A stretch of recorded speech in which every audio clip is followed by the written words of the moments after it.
හිතන්න ඔයාට ඒකින ස්ථානයේ ඉඳලා B කියන ස්ථානයට යන්න ඕනේ කියලා. ඒ වගේම හිතන්න ඔයා තරණව ශක්තිමත්ව සෞඛ්‍යමත්ව ඉඳිද්දිම ඔයාට මේ දේ කරන්න ඕනේ කියලා. එහෙම කරන්න ඕනේ නම් ඔයාට මේ ගමන යන්න පුළුවන් තරම් වේගයෙන් යාමට අවශ්‍ය වෙනවා. ඉතින් ඔයාට මේ දුර ගමන බොහොම වේගයෙන් යන්න ඕනේ නම් ඔයා යන දිශාව දන්නේ නැතුව සිතියමකුත් නැතුව පයින්ම ගියොත් ඉක්මනට යන්න පුළුවන් වේවිද? ඉක්මනින් යන එක කෙසේ වෙතත් යන්න ඕනේ දිශාවවත් හරියට දන්නේ නැත්නම් ගමනාන්තයට යනවට වඩා සිද්ධ වෙන්නේ ඉබාගාතේ ඇවිදීම විතරයි. එහෙම නැත්නම් ඔයාට කරත්තයක නැගලා යන්නත් පුළුවන්. නමුත් එතකොට ඔයාට ඉක්මනට ගමනාන්තයට යන්න පුළුවන් වේවිද? එහෙම නැත්නම් ඔයාට පුළුවන් අධිවේගී ගුවන් යානයක නැගලා බොහොම ඉක්මනට ඔයාගේ ගමනාන්තයට යන්න. ඉතින් ඔයාට ඉක්මනට ඔයාගේ ගමනාන්තයට යන්න ඕන නම් ඔයා තෝරගන්නේ මොන ක්‍රමයේද? අනිවාර්යයෙන්ම ඔයා ගුවන් යානයකින් යන එක තෝරගනිවි. නමුත් සැබෑ ලෝකෙදි නම් වෙන්නේ මේක අනිත් පැත්ත. ඒ කියන්නේ මිනිසුන්ගේ 99%ක්ම තෝරගන්නේ සිතියමකුත් නැතුව දිශාවත් නොදැන පයින් යන එක. අපි මෙයාලව සයිඩ් වෝකර්ස්ලා කියලා හඳුන්වනවා. අවසනාවට අපේ සමාජයේ වැඩිපුරම දකින්න ලැබෙන්නේ මේ අය. ඊළඟට අපේ සමාජයේ වැඩිපුරම දකින්න ලැබෙන්නේ ගමනාන්තයට යන කරත්තේ තෝරගන්න පිරිස. අපි මෙයාලව ස්ලෝ ලේනර්ස්ලා කියලා හඳුන්වනවා. ජනගහනයේ 100%කටත් වඩා අඩු කොටසක් තමයි ගුවන් යානයකින්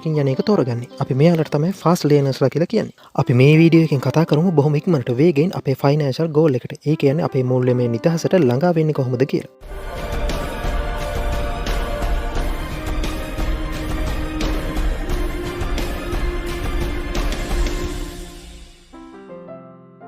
The Millionaire Fastlane කෘතිය රචනා කරන්නෙත් මේ වගේ බොහොම ඉක්මනට පොහොසත් වුණු කෙනෙක්ම තමයි. ඔහු නමින් MGD මාකෝ ලෙස හඳුන්වනවා. මේ අවුරුදු 26 ඉඳලා අවුරුදු 31 වෙද්දී ඒ කියන්නේ අවුරුදු 5ක් ඇතුළත ඩොලර් මිලියනයේ සීමාව ඉක්කුවා. ඒ කියන්නේ ලංකාවේ මුදලින් රුපියල් කෝටි 19කට වඩා වැඩි මුදලක්. දැන් අපි කතා කරමු කවුද මේ සයිඩ් වෝකර්ස්ලා, ස්ලෝ ලේනර්ස්ලා සහ ෆාස්ට් ලේනර්ස්ලා කියන්නේ කියලා. මුලින්ම බලමු සයිඩ් වෝකර් කෙනෙක් හිතන්නේ කොහොමද, හැසිරෙන්නේ කොහොමද කියලා. මෙයාලා මූලික ආදායම් විදියට තෝරගන්න කැමති සාපේක්ෂව ඉහළ වැටුපක් ගෙවන රැකියාවක්. කොතරම් මුදලක් අතට එනවද කියන එක අදාළම නැහැ. මෙයාලගේ එකම සතුර තමයි වියදම් කරන එක. ඒ වගේම මෙයාලා කාලය දිහා බලන්නේ අපිට කාලය කියන එක ඕන තරම් තියෙනවා වගේ. ඒක නිසා අද කරන්න ඕන වැඩේ හෙටට කල් දාන එක තමයි මෙයාලගේ පුරුද්ද. ඒ වගේම මෙයාලා හිතන්නේ අද දවසේ සැප පහසුව ගැන විතරයි. හෙට දවසක් ගැන හිතන්නේම නැහැ. ඒ වගේම මෙයාලට ඉලක්කයක් නැහැ. තමන්ගේ ජීවිතේ ගමනාන්තය වෙන්න ඕනේ මොකක්ද කියලාවත් අදහසක් නැහැ. ඒ වගේම මෙයාලා ජීවත් වෙන්නේ අද ජීවත් වුණාම ඇති. අද හොඳට සතුටින් විනෝදයෙන් ඉන්න ඕනේ. හෙට ජීවත් වෙයිද කියලා කවුද දන්නේ? ඒක නිසා පුළුවන් තරම් අද දවසේ කාලා බීලා පුළුවන් තරම් විනෝද වෙන්න ඕනේ කියන මානසිකත්වය. දැන් අපි බලමු ස්ලෝ ලේනර් කෙනෙක් කියන්නේ කවුද කියලා. ස්ලෝ ලේනර් කෙනෙක් තමන්ගේ මූලික ආදායම විදියට දකින්නේ තමන්ගේ රැකියා ස්ථානයේ ප්‍රධානියා. එහෙම නැත්නම් තමන්ගේ ස්වාමියා. ඒ වගේම මෙයාලා මුදල් දිහා බලන්නේ ඒක බොහොම දුර්ලභ වටිනා දෙයක් විදියට. පුළුවන් තරම් උපයන මුදලින් ඉතිරි කරන්න තමයි උත්සාහ කරන්නේ. මෙයා ජීවත් වෙන්නේ මෙයාගේ ආදායම ලබන සාමාන්‍ය කෙනෙක් ජීවත් වෙන ජීවන තත්ත්වයට වඩා පහළින්. ඒ කියන්නේ තමන්ගේ තරමට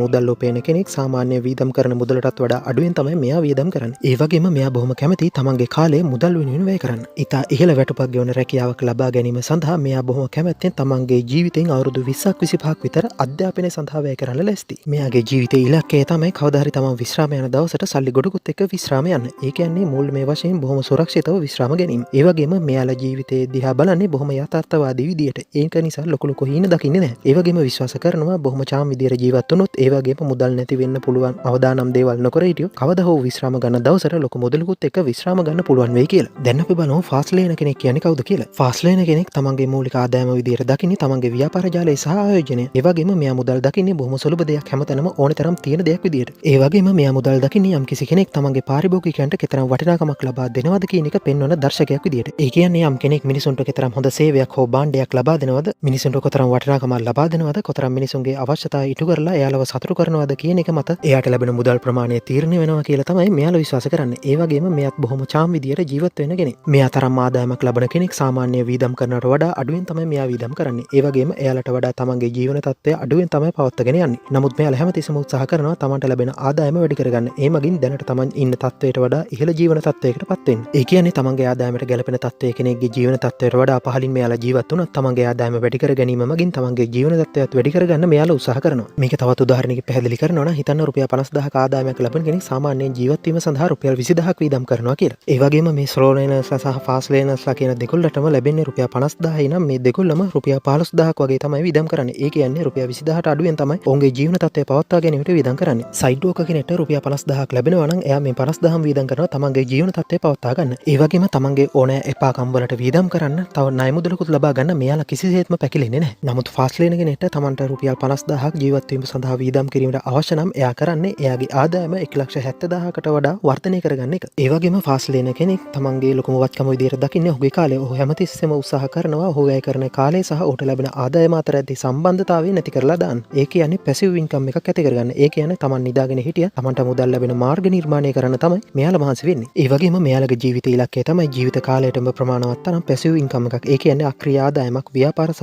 ආයෝජන මගින් ඇති කර ගැනීම. ඒ වගේම මෙයාලගේ ජීවිතය දිහා බැලුවොත් මෙයාලා සීන හඹා යන ලෙස දකින්න පුළුවන්. සාමාන්‍ය කෙනෙක් නොදකින තරමේ විශාල සීන මෙයාලා දකිනවා. ඒ හීනක තරම් විශාල වුණත් ඒ හීනට තව කෙනෙක් hina වුණත් ඒක දවල් හීනයක් කවදාවත් හැබෑ කරගන්න බැරි හීනයක් කියලා හැමෝම කිව්වත් මෙයාලා ඒ හීනේ පස්සේ පන්නන එක නවත්තන්නේ නම් නැහැ. ඒ වගේම එයාලා සිහින දකින ජීවන තත්ත්වයට පත් වෙන්න විශාල මුදලක් සහ සැලකිය යුතු කාලයක් ගත වෙන බව මෙයාලා දන්නවා. නමුත් මෙයාලා ඒක නිසා ඒ සීනය අතහැරලා දාන්නේ නැහැ. ඒක වෙනුවට කරන්නේ කොහොමද ඒ හීනෙට යන්නේ කියලා සැලසුම් කරලා ඒ සැලැස්ම ක්‍රියාත්මක කරන එක. මේ විස්තර අනුව ඔයා තීරණය කරන්න ඔයා සයිඩ් වෝකර් කෙනෙක්ද ස්ලෝ ලේන කෙනෙක්ද එහෙම නැත්නම් ෆාස්ට් ලේන කෙනෙක්ද කියලා. ඔයා තවම ෆාස්ට් ලේන කෙනෙක් නෙවෙයි නම් ඔයාට ෆාස්ට් ලේන කෙනෙක් වෙන්න ඕනේ නම් මොකද කරන්න ඕනේ කියලා දැන් බලමු. ඒ කියන්නේ ඔයාට අවුරුදු දෙකකින් කෝටිපතියෙක් වෙන්න ඕන නම් ඔයා මොකද කරන්න ඕනේ කියලා දැන් විමසලා බලමු. අනිවාර්යයෙන්ම ඔයා තෝරගන්න මාර්ගය අනුව තමයි ඔයාගේ ජීවන තත්ත්වය තීරණය වෙන්නේ. ඔයා සයිඩ් වෝකර් කෙනෙක් නම් ඔයා අන්තිමට දුප්පත් කෙනෙක් වෙලා තමයි නවතින්නේ. ඔයා ස්ලෝ ලේන කෙනෙක් නම් ඔයා මධ්‍යම පාන්තිකයෙක් බවට පත් වෙන්නේ. ඔයා ෆාස්ට් ලේන කෙනෙක් නම් ඔයා සුපිරි කෝටිපතියෙක් බවට පත් වෙයි. අපි දැන් බලමු කොහොමද එහෙම වෙන්නේ කියලා. කොහොමද මේ අයගේ ධනය ගොඩනගන්නේ කියලා. සයිඩ් වෝකර් කෙනෙක් ධනය විදිහට දකින්නේ තමන්ගේ ආදායම සහ ණයට. සයිඩ් වෝකර් කෙනෙක් විශ්වාස කරනවා ණය ගැනීමෙන් ධනය නිර්මාණය කරන්න පුළුවන් කියලා. මේකට හේතුව තමයි අපේ සමාජයේ ගොඩක් දෙනෙක් වගේ මෙයත් පොහොසත් වීම දකින්නේ වැරදි විදිහට. ඒ කියන්නේ පොහොසත් වගේ පෙනීම සහ ඇත්තරම පොහොසත් වීම කියන දෙකම එකක් කියලා මෙයාලා විශ්වාස කරනවා. ඉතින් ඒක නිසා මෙයාලා සල්ලි ණයට අරගෙන හරි ඉතා මිලාදික ඇඳුම් පැළඳුම් මිලදී ගන්නවා. මිලාදික කෑම වර්ග ආහාරයට ගන්නවා. ඒවයේ ෆොටෝ ගහලා Facebook එකේ ෂෙයා කරනවා. ඒ වගේම ලීසින් දාලා මිලාදික වාහන ගන්නවා. නිවාස ණය අරගෙන විශාල නිවාස ඉදි කරනවා. අනෙක් අයට බැලු බැලමට මේ වගේ කෙනෙක් පොහොසත් කෙනෙක් වගේ පේන්න පුළුවන්. ඒකට හේතුව තමයි අපිට පේන්නේ මෙයාගේ නිවාස වාහන ඇඳුම් පැළඳුම් විතරයි. එයා ඒ සඳහා කොයිතරම් ණය වෙලාද කියලා අපිට පේන්නේ නැහැ. ඉතින් මේ සයිඩ් වෝකර් කෙනෙක් කතරම් මුදල් ලැබේවත් අවාසනාවන්ත විදියට හැමදාම දුප්පතෙක් විදියටම තමයි ඉන්න වෙන්නේ. ඒකට හේතුව තමයි කොතරම් ආදායමක් ලැබුවත් දුර්වල මුදල් කළමනාකරණය නිසා ඒ සියලුම මුදල් නැති කර ගැනීම. දැන් අපි බලමු ස්ලෝ ලේන කෙනෙක් කොහොමද තමන්ගේ ධනය ගොඩනගා ගන්න කියලා. මෙයා ධනය විදියට දකින්නේ රැකියාව සහ වෙළඳපොළ ආයෝජනය. අපි වැඩ කරන එක් පැයක් සඳහා අපිට ලැබෙන මුදල අපි වැඩ කරන පැය ගණනය වැඩි කරාම අපිට ලැබෙනවා මේ රැකියාව මගින් ගොඩනගා ගන්න පුළුවන් ධනය. රැකියාවෙන් ලැබෙන ධනය සරල රේඛීය වර්ධනයක් තමයි පෙන්වුම් කරන්නේ. නමුත් ගැටලුව වෙන්නේ මේ පැයක වැටුප සහ වැඩ කරන පැය ගණන කියන දෙකම කාලය මගින් සීමා වෙලා තමයි තියෙන්නේ. ඉතින් ඔයාට ඔයාගේ ජොබ් එක මගින් ඔයාගේ ධනය වැඩි කරගන්න අවශ්‍ය නම් ඔයාට ක්‍රම දෙකයි තියෙන්නේ. එකක් ඔයාට පුළුවන් ඔයා දැන් ලබන වැටුපට වඩා වැඩි වැටුපක් ලබන රැකියාවකට යන්න. එහෙම නැත්නම් ඔයා වැඩ කරන පැය ගණන වැඩි කරගන්න පුළුවන්. සාමාන්‍යයෙන් මේ වැටුප කියන දේ ඔයා මොන රැකියාවකට ගියත් එච්චර ලේසියෙන් විශාල ප්‍රමාණයක වැඩි වෙන දෙයක් නන්නේ. ඒ වගේම ඔයා කොච්චර වැඩ කළත් ඔයාට දවසකට වැඩ කරන්න පුළුවන් උපරිම පැය ගණන පැය 12කට විතර සීමා වෙනවා. ඔයා ඊට වඩා පැය ගණනක් වැඩ කරන්න උත්සාහ කළත් ඒ වැඩේ දිගින් දිගටම කරන්න නම් ලැබෙන්නේ නැහැ. මොකද ඒක අපේ ශරීරයට වගේම මනසටත් දරා ගන්න අමාරු නිසා. ඒ වගේම ඔයා පැය 8 වෙනුවට පැය 12ක් වැඩ කළා ඔයාට ඔයාගේ ආදායම වැඩි කරගන්න පුළුවන් වෙන්නේ උපරිම 150කින් වගේ තමයි. එහෙම නැත්නම් ඔයාට අධික වැටුපක් ගෙවන රැකියාවකට ගිහින් විශාල වාර්ෂික වැටුපක් ලබා ගන්න පුළුවන්. නමුත් මේ සඳහාත් ඔයාට වසර 13ක් පාසල් ගිහිලා වසර 3ක් හෝ 4ක් විශ්වවිද්‍යාල අධ්‍යාපනය ලැබලා තවත් වසරක් හෝ ඊට වඩා වැඩි ගණනක් පශ්චාත් උපාධිය හා ආචාර්ය උපාධිය ගන්න වැය කරලා පොඩි තනතුරකින් තමන්ගේ වෘත්තීය ජීවිතය ආරම්භ කරලා ක්‍රමක්‍රමයෙන් උසස් විල් ලබාගෙන සමාගමේ ඉහළ තනතුරු කාලයක් තිස්සේ දරලා CEO කෙනෙක් වෙන්න. ඒ කියන්නේ ප්‍රධාන විධායක නිලධාරියෙක් බවට පත් වෙන්න පුළුවන්. නමුත් ඒකටත් අධ්‍යාපනය සඳහා දශක කිහිපයකුත් CEO තනතුර දක්වා උසස් විල් ලබා ගන්න දශක කිහිපයකුත් වැය වෙනවා. ඒක නිසා ඒකටත් ඉතා විශාල කාලයක් ගත වෙනවා.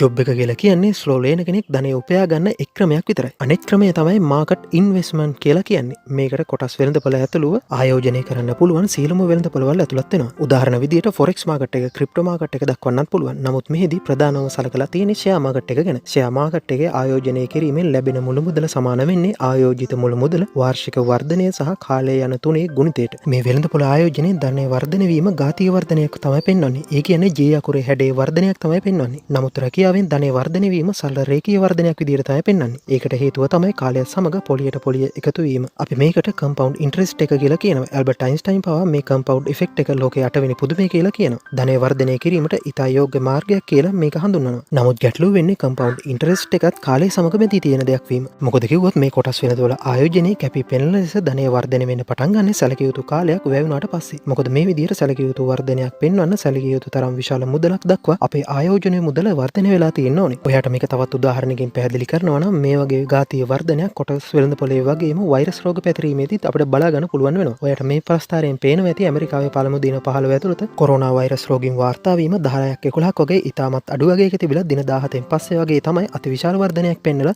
30 වන දිනේ වෙනකොට ආසාදිතයින් 2,45,000කට ආසන්න ගණනක් වෙනකන් අතිවිශාල වර්ධනයක් පෙන්වුම් කරලා තියෙනවා. ඔයාට මේ දින 30 අවුරුදු 30ක් කියලා ගත්තොත් කොටස් වෙළඳපොලේ ඔය ආයෝජනය කරපු මුදල වැඩි වෙන්නේත් මීට සමාන විදියට. ඒ කියන්නේ අවුරුදු 15ක් විතර ගියාන් පස්සේ තමයි කැපි වෙන විදියට ධනය වර්ධනය වෙන්න පටන් ගන්න. මේ තියෙන්නේ වසරකට ඩොලර් 10000ක් බැගින් කොටස් වෙළඳපොලේ ආයෝජනය කරලා 110ක වර්ධන වේගය පවත්වා ගත්තොත් ඔයාට ලැබෙන ප්‍රතිලාභය දක්වන සටහන. ෆාස්ට් ලේනර්ස්ලත් මේ කම්පවුන්ඩ් ඉන්ට්‍රෙස්ට් එකට හරිම කැමති. නමුත් එයාලගේ ඉලක්කය තමයි මේ කොටස් වෙළඳපොළ ආයෝජනයේ පළමු අවුරුදු 20 ඇතැරලා එතන ඉඳන් ආයෝජනය පටන් ගන්න. අපි ඒක කරන්නේ කොහොමද කියලා බලන්න කලින් ඇමරිකාවේ කොරෝනා රෝගීන් වර්ධනය වීමේ ශීඝ්‍රතාවය පෙන්වන මේ ප්‍රස්ථාරය දිහා බලන්නකෝ. ඒකේ පළවෙනි දවස් 15 ඇතැරලා එතන ඉඳන් පටන් ගත්තනම් දවස් 30කදී වර්ධනය කොහොම වේවිද? ඒ කියන්නේ හිතන්න අපිට පළවෙනි දිනේදීම රෝගීන් 15ක් වාර්තා වුණා කියලා. එහෙම වුණා නම් සති දෙකක් ඇතුළත මේ 2,40,000 ඉක්මවලා යනවා. කලින් එක් රෝගියෙක්ගෙන් පටන් ගත්තම අපිට රෝගීන් 2,40,000 ඉක්මවන්න දින 30ක් ගත වුණා. නමුත් අපි රෝගීන් 15කින් පටන් ගත්තනම් ඒ ඉලක්කයට යන සති දෙකක් විතරයි ගත වෙන්නේ. ඉතින් කොටස් වෙළඳපොළත් හැසිරෙන්නේ මේ වගේ නිසා ෆාස්ට් ලේන කෙනෙක් බොහොම කැමති කොටස් වෙළඳපොළ ආයෝජනයේ පළමු අවුරුදු 20 ස්කිප් කරලා එහෙම නැත්නම් මග ඇරලා එතන ඉඳන් ආයෝජනය පටන් ගන්න. ඒ කියන්නේ කොටින්ම කොටස් වෙළඳපොළ ආයෝජනය අති විශාල මුදලක් ආයෝජනය කරලා පටන් ගන්න. දැන් අපි බලමු ෆාස්ට් ලේන කෙනෙක් කොහොමද ඔහුගේ ධනය ගොඩනගා ගන්නේ කියලා. ඔයාට ඉක්මනින් ධනවත් වෙන්න අවශ්‍යයි නම් ඔයාට සිද්ධ වෙනවා රැකියාවට අමතරව බිස්නස් එකකුත් පටන් ගන්න. ෆාස්ට් ලේන කෙනෙක් තමන්ගේ ධනය ගොඩනගා ගන්නේ ලාභයෙන් සහ වත්කම් වලින්. අපිට මේ ලාභය කියන එක නැවත කොටස් දෙකකට කඩා ගන්න පුළුවන්. ඒ අනුව ලාභය කියන එක සමාන වෙන්නේ විකුණු භාණ්ඩ හෝ සේවා ඒකක ගණන වැඩි කිරීම එක් ඒකකයක් සඳහා ලැබෙන ලාභයට. මෙන්න මේක තමයි ෆාස්ට් ලේන් එකේ තියෙන බලය. අපිට මේ විචල්‍යයන් දෙකම අපේ උත්සාහයෙන් සෑහෙන දුරකට වැඩි කරගන්න පුළුවන්. ඒ කියන්නේ මේ විචල්‍යයන් දෙකම කාලය සමග බැඳිලා කාලය මගින් සීමා වෙලා නැහැ. මේක තවදුරටත් පැහැදිලි කරනවා නම් ඔයාට රුපියල් 1000ක ලාභයක් තියාගෙන විකුණන භාණ්ඩයක් ඔයාට රුපියල් 12ක ලාභයක් තියාගෙන විකුණුවොත් ඔයාට ලැබෙන ලාභය වැඩි කරගන්න පුළුවන්. ඒ වගේම ඔයාට පුළුවන් ඔයාගේ භාණ්ඩය වැඩිපුර පාරිභෝගිකයන් සංඛ්‍යාවකට අලෙවි කරන්න. උදාහරණයක් විදිහට ඔයා ඇප් එකක් නිර්මාණය කළා කියලා හිතන්න. ඔයාට මේ ඇප් එක මිනිස්සු 100කට ලක්ෂයකට කෝටියකට උනත් විකුණන්න පුළුවන්. නමුත් ඔයාට වැය වෙන මුදල වෙනස් වෙන්නේ නැහැ. නමුත් ඒකෙන් ලැබෙන ලාභය ඉතාමත්ම වැඩි. දැන් ඔයාට තේරෙනවා ඇති ඇයි තාක්ෂණික සමාගම් මෙච්චර ඉක්මනට වර්ධනය වෙන්නේ කියලා. සාමාන්‍ය රැකියාවක් කරන කෙනෙක්ට සාමාන්‍ය මාසෙකට රුපියල් 40000ක වගේ වැටුපක් තමයි ලැබෙන්නේ. ඉතින් මේක ව්‍යාපාරයක් කරන කෙනෙක්ගේ ආදායම එක බැලුවම ඉතාමත්ම කුඩා ගයක්. ඉතින් මේක නිසා තමයි සාමාන්‍ය රස්සාවක් කරන කෙනෙක්ට පොහොසත් වෙන්න මෙච්චර අමාරු වෙන්නේ. මොකද ඔයාගේ ආදායම පොඩි ගණනක් වෙන තරමට ඔයාගේ ජීවන තත්ත්වය පොහොසත් කෙනෙකුගේ ජීවන තත්ත්වයේ නැත් වෙලා මධ්‍යම පාන්තිකයෙකුගේ ජීවන තත්ත්වයකට පත් වෙන්න තියෙන හැකියාව බොහොම වැඩි. හිතන්න ඔයාට රුපියල් 100ක ලාභයක් තියෙන භාණ්ඩයක් හෝ සේවාවක් මිනිස්සු මිලියනයකට අලෙවි කළා කියලා. ඔයාට එතනම රුපියල් කෝටි 10ක ලාභයක් ලබා ගන්න පුළුවන්. ඒ වගේම ඔයාට රුපියල් මිලියනයක ලාභයක් තියෙන භාණ්ඩයක් පාරිභෝගිකයන් 100කට අලෙවි කළත් රුපියල් කෝටි 10ක් ලාභය විදිහට ලබා ගන්න පුළුවන්. ෆාස්ට් ලේනර්ස්ලා තමන්ගේ ධනය තවදුරටත් වර්ධනය කරගන්න වත්කම් උපයෝගී කරගන්නවා. ඒ කියන්නේ මෙයාලගේ ව්‍යාපාරයේ කොටස් වෙළඳපොලේ ලයිස්තුගත සමාගමක් බවට පත් කරලා ඉනිෂියල් පබ්ලික් ඔෆරින් එකක් මගින් සමාගමේ කොටස් මහ ජනතාවට නිකුත් කරනවා. හිතන්න මේ විදිහට අලෙවි කරන කොටසක PE රේෂියෝ එක ඒ කියන්නේ මිලට ඉපීම් දරන අනුපාතය 5යි කියලා. ඉතින් ඔයාට මේ මගින් එක්වරම ඔයාලගේ සමාගම අවුරුදු 5කින් ලබා ගන්න පුළුවන් ලාභය අවුරුදු 5කට කලින්ම ඔයාලගේ අතට ලැබෙනවා. මේක කොච්චර වටිනවද කියලා මේ උදාහරණයෙන් බලන්න. හිතන්න ඔයා ජොබ් එකෙන් අයින් වෙන්න යනවා කියලා. ඔයා ඒ බව ඔයාගේ බොස්ට දැනුම් දුන්නම බොස් ඔයාට ඔයාගේ වාර්ෂික වැටුප වගේ 5 ගුණයක මුදලක් ඔයාට ලබා දෙනවා. නමුත් ඇත්ත ලෝකේ එහෙම වෙන්නේ නැහෙනි. නමුත් හැබැයි ලෝකෙදී සමාගමක් ලයිස්තුගත කිරීමේදී මම කලින් කිව්ව දේ වෙනවා. මේ මොන දේ කිව්වා සයිඩ් වෝකර් කෙනෙක්ට ලොතරැයි දිනුමක් ඇදුණොත් පොහොසත් වෙන්න අවස්ථාවක් තියෙනවා. නමුත් ඒ පොහොසත් බව කොච්චර කල් තියෙවිද කියලා නම් ෂුවර් කරන්න අමාරුයි. ඒ වගේම ස්ලෝ ලේන කෙනෙකුට ලොකු සමාගමක ප්‍රධාන විධායක නිලධාරියෙක් වුණොත් පොහොසත් වෙන්න පුළුවන්. ඒ වගේම යම් කිසි කෙනෙක් යම් ක්‍රීඩාවකට අසාමාන්‍ය ලෙස දක්ෂතා දැක්වුවොත් ඔහුට ඒ මගින් පොහොසත් වෙන්නත් පුළුවන්. ඒ වගේම හොලිවුඩ් බොලිවුඩ් නළු නිලියන්ටත් බොහොම ඉක්මනින් පොහොසත් වෙන්න පුළුවන්. නමුත් ඒ වගේ පොහොසත් වෙන්න පුළුවන් වෙන්නේ ඉතාමත්ම කලාතුරකින් කෙනෙක්ට විතරයි. ඒ වගේම අපි කොච්චර මහන්සි වුණත් අපිට ඒ වගේ මාර්ගයකින් පොහොසත් වෙන්න බැරි වෙන්න තියෙන හැකියාව ඉතාමත්ම වැඩි. ඒක නිසා ඒ වගේ අසාමාන්‍ය දක්ෂතාවක් හෝ වාසනාවක් නැති සාමාන්‍ය කෙනෙක්ට පොහොසත් වෙන්න තියෙන හොඳම අවස්ථාව තමයි තමන්ගේම ව්‍යාපාරයක් ආරම්භ කිරීම. නමුත් මෙහෙම කිව්ව කියලා ඔයාගේ රැකියාව දැම්ම අතහැරලා දාලා බිස්නස් එකක් පටන් ගන්න එක එච්චර නෝන්ර හුරු දෙයක් නන් නෙවෙයි. ඒක හරියට ගඟේ ගැඹුරු බලන්න කකුල් දෙකම එකපාර දැමීම වගේ. ඉතාමත්ම අවදානම් වැඩක් ඒක. ඒක නිසා කරන්න තියෙන්නේ ඔයාගේ රැකියාව කරන අතරම ව්‍යාපාරයක් පටන්ගෙන ඒක බොහොම ස්ථාවර ව්‍යාපාරයක් බවට පත් වුණාට පස්සේ ඔයාගේ රැකියාවට සමු දීලා ඒ මගින් ඔයාට වැඩිපුර හිමි වෙන වෙලාවත් යොදලා ඔයාගේ ව්‍යාපාරය තවදුරටත් දියුණු කර ගැනීම. නමුත් ඔයා කැමති ඕනම විදිහේ ව්‍යාපාරයක් පටන් ගන්න කියන එක නෙවෙයි මෙතනදී අදහස් කරන්නේ. ඔයාගේ බොස් ඔයා වීම සඳහා ඇති කැමැත්ත නිසාවත් ඔයා කැමති දේ ඔයා ආදරය කරන දේ කරන්න ඕන නිසාවත් ව්‍යාපාරයක් පටන් නොගත යුතුයි. ව්‍යාපාරයක් පටන් ගැනීමට සහ ඒ ව්‍යාපාරය අඛණ්ඩව ඉදිරියට පවත්වාගෙන යාමට වටිනවද කියලා බලන්න යම් ව්‍යාපාරයක් මූලික අවශ්‍යතා පහක් සම්පූර්ණ කරන්න ඕනේ. පළවෙනි එක තමයි කන්ට්‍රෝල් එක. එහෙම නැත්නම් ව්‍යාපාරයේ සම්පූර්ණ පාලනය ඔයා සතු වෙන්න ඕනේ. ඒ කියන්නේ ඔයාගේ ව්‍යාපාරය පාලනය කිරීමේ සම්පූර්ණ බලය ඔයාට තියෙන්න ඕනේ. ඒ බලය ඔයා වෙනුවට හිමි කරගෙන ඉන්නේ වෙන ආයතනයක් හෝ පුජ්‍යලයක් නම් ඒ ව්‍යාපාරය ආරම්භ කිරීම හෝ ඉදිරියට පවත්වාගෙන යාම නුසුදුසුයි කියන එක තමයි මෙතනදී අදහස් කරන්නේ. උදාහරණයක් විදිහට අපිට YouTube channel එකක් දක්වන්න පුළුවන්. මේ YouTube channel එක ව්‍යාපාරයක් විදිහට ගත්තොත් මේ ව්‍යාපාරයේ කන්ට්‍රෝල් එහෙම නැත්නම් පාලනය කියන පළවෙනි අවශ්‍යතාවය සම්පූර්ණ කරන්නේ නැහැ. YouTube එක වගේම Google AdSense ප්‍රෝග්‍රෑම් එක හරහා මුදල් උපයන තවත් බොහෝ ව්‍යාපාර තියෙනවා. එයින් සමහර ව්‍යාපාර ඇත්තටම විශාල මුදල් ප්‍රමාණයක් උපයනවා. නමුත් ගැටලුව වෙන්නේ මේ හැම ව්‍යාපාරයක්ම Google AdSense මගින් උපයන ආදායමෙන් විශාල කොටසක් ලබා ගන්නේ Google ආයතනය මගින්ම වීම. දෙවෙනි අවශ්‍යතාවය එහෙම නැත්නම් කමාන්ඩ්මන්ට් එක තමයි entry. එහෙම නැත්නම් ව්‍යාපාරයකට ඇතුළත් වීම. ඔයා තෝරගන්න ව්‍යාපාරයේ තවත් බොහෝ දෙනෙක් සිදු කරනවා නම් ඒ වගේම ඒ ව්‍යාපාරයට ඕනම කෙනෙක්ට බොහොම ලේසියෙන් ඇතුල් වෙන්න පුළුවන් නම් ඒ වගේ ව්‍යාපාරයක් ආරම්භ කිරීමෙන් වළකින්න ඕනේ. මොකද කිව්වොත් ඒ වගේ ඕනම කෙනෙක්ට ආරම්භ කරන්න පුළුවන් ව්‍යාපාරයක් ඔයා ආරම්භ කළොත් තව බොහෝ දෙනෙකුත් ඒ ව්‍යාපාරයම කරાવી. ඒක නිසා ඔයාට විශාල පිරිසක් සමග ඔයාගේ භාණ්ඩ හෝ සේවා අලෙවි කිරීම සඳහා තරම් කරන්න වෙනවා. මේක නිසා සිද්ධ වෙන්නේ ඔයාගේ ලාභය සහ ඔයාගේ ව්‍යාපාරයේ වර්ධනය කියන දෙකම අඩාල වීම. මේ වගේ ඕනම කෙනෙක්ට පටන් ගන්න පුළුවන් ව්‍යාපාරයක් ඔයා ආරම්භ කරනවා කියන්නේ හරියට ඔයා ට්‍රැෆික් එක බොහොම වැඩි මාර්ගයකට වාහනය දානවා වගේ වැඩ. ට්‍රැෆික් එක වැඩි නිසා ඔයාට යන්න වෙන්නේ ඉතාමත්ම හිමි. ඒ වගේ තමයි ඕනම කෙනෙක්ට පටන් ගන්න පුළුවන් ව්‍යාපාරයක් ඔයත් පටන් ගත්තොත් ඔයාටත් වෙන්නේ ඒ වගේ ඔයාගේ දියුණුවේ වේගය සෑහෙන්න අඩු කරගන්න. ඒක නිසා ඔයා ව්‍යාපාරයක් තෝරා ගනිද්දී ඇතුළත් වීමේ බාධක සහිත ව්‍යාපාරයක් තෝරගන්න.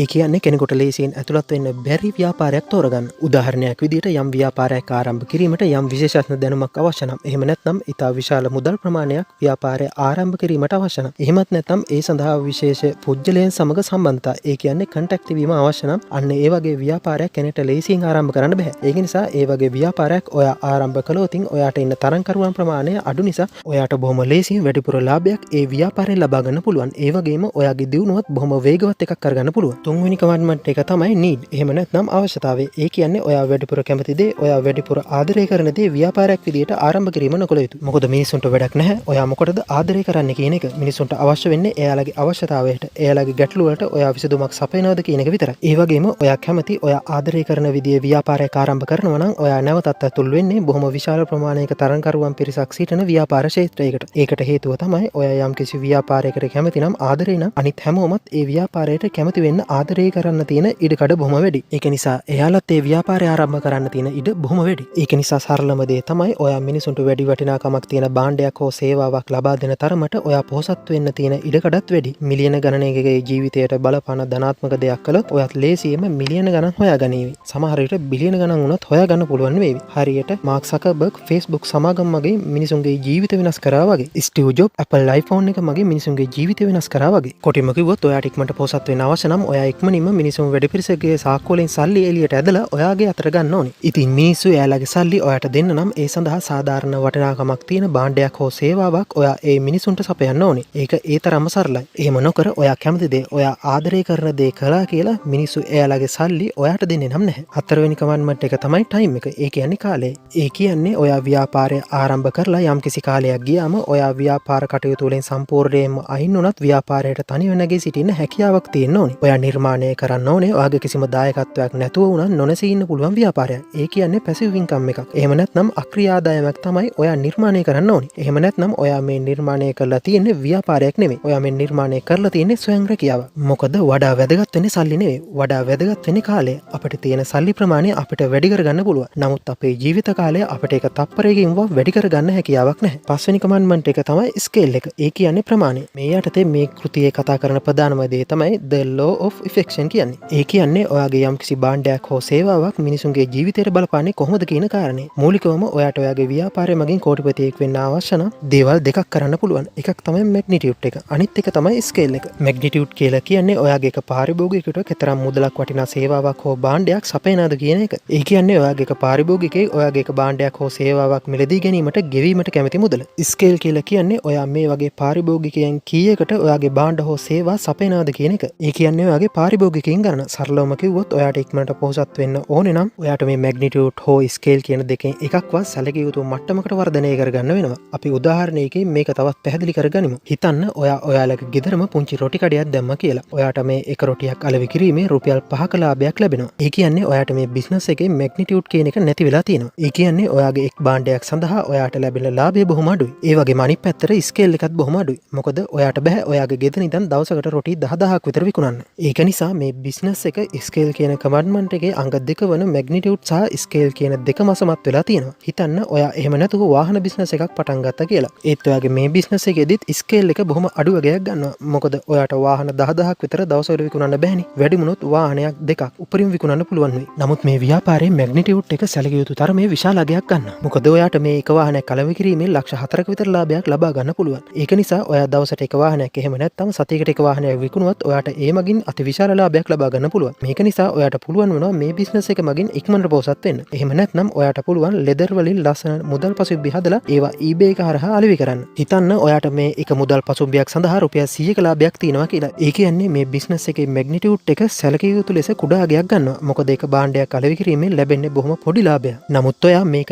eBay එක හරහා ඔන්ලයින් ක්‍රමයට මුළු ලෝකෙම ඉන්න මිනිස්සුන්ට අලෙවි කරන නිසා ඔයාට පුළුවන් වෙනවා වසරකට මුදල් පසුබිම් ලක්ෂයක් විතර අලෙවි කරගන්න. ඉතින් ඔයාට මේ නිසා වසරක් තුල රුපියල් කෝටියක් ලාභ විදිහට ලබා ගන්න පුළුවන්. ඒ කියන්නේ මේ බිස්නස් එකේ ස්කේල් එක සැලකිය යුතු තරමේ විශාල අගයක් ගන්නවා. ඒක නිසා ඔයාට පේනවා ඇති මේ මැග්නිටියුඩ් සහ ස්කේල් කියන අංග දෙකෙන් එකක් හෝ විශාල අගයක් ගන්නා ව්‍යාපාරයක් ඔයා ආරම්භ කළොත් ඒ මගින් ඔයාට බොහොම ඉක්මනට කෝටිපතියෙක් වෙන්න පුළුවන් කියලා. සමහර විට ඔයාට දෙවෙනි අවුරුද්ද වෙද්දී වසරකට මුදල් පසුබිම් මිලියනයක් උනත් අලෙවි කරගන්න පුළුවන් වේවි. ඔයාට ඕනම භාණ්ඩයක් හෝ සේවාවක් මිලියනයකට වඩා වැඩි වාර ගණනක් අලෙවි කරන්න පුළුවන් කියන්නේ ඔයා අනිවාර්යෙන් පොහොසත් වෙනවා. නමුත් ඔයා මේ භාණ්ඩ ටික අලෙවි කරන්න පාරිභෝගික මිලියනයක් විතර හොයාගන්න අවශ්‍ය වෙන්නේ නැහැ. ඔයාට හොයාගන්න අවශ්‍ය වෙන්නේ මුදල් පසුබිම් තොග වෙලෙන්දෙක් විතරයි. ඔයාට ඔයාගේ මුදල් පසුබිම් ටික මේ තොග වෙලෙන්දට අලෙවි කරලා අනිවාර්යෙන් බොහොම ඉක්මනට පොහොසත් වෙන්න පුළුවන්. කොහොම හරි ඔයාට පුළුවන් නම් මැග්නිටියුඩ් එක සහ ස්කේල් එක කියන මේ දෙකම විශාල අගයන් ගන්නා ව්‍යාපාරයක් ආරම්භ කරන්න. එහෙම වුණොත් ඔයා ඉක්මනින් කෝටිපතියෙක් නෙවෙයි බිලියනපතියෙක් උනත් වෙන්න පුළුවන්. ඒ නැතත් ඔයාට මේ දෙකෙන් එකක් හෝ සැලකිය යුතු මට්ටමේ ඉහළ අගයකට වර්ධනය කරගත්තොත්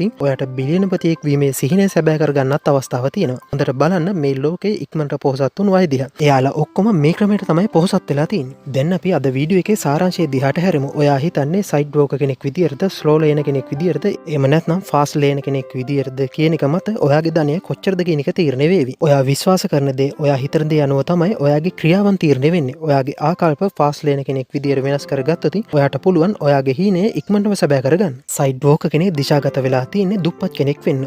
ස්ලෝ ලේන කෙනෙක් දිශාගත වෙලා තියෙන්නේ මධ්‍යම පාන්තිකෙක් වෙන්න. ඒ වගේම ෆාස්ට් ලේන කෙනෙක් දිශාගත වෙලා තියෙන්නේ සුපිරි කෝටිපතියෙක් බවට පත් වෙන්න. අපිට අවශ්‍ය වෙනවා වැඩි දිනකට සාර්ථක වෙන්න පුළුවන් මාර්ගයක් තෝරා ගන්න. මොකද සමහර මාර්ග වලින් ඉක්මනට පොහොසත් වෙන්න පුළුවන් වෙන්නේ ඉතාමත්ම කලාතුරකින් කෙනෙක්ට විතරයි. ෆාස්ට් ලේන කෙනෙක්ගේ ව්‍යාපාරයක් පුළුවන් තරම් මේ අවශ්‍යතා පහ සම්පූර්ණ කරන්න ඕනේ. මේ අවශ්‍යතා පහ තමයි control, entry, need, time සහ scale කියලා කියන්නේ. ඔයාට ඉක්මනින්ම පොහොසත් වෙන්න අවශ්‍ය නම් ඔයාගේ ව්‍යාපාරයේ scale හෝ magnitude කියන අංග දෙකෙන් එක විශාල අගයක් දක්වා වර්ධනය කරන්න. ආයෝජන සහ ව්‍යාපාර ගැන තව බොහෝ දේ දැනගන්න අපිව subscribe කරලා bell icon එකත් click කරලා එකතු වෙන්න.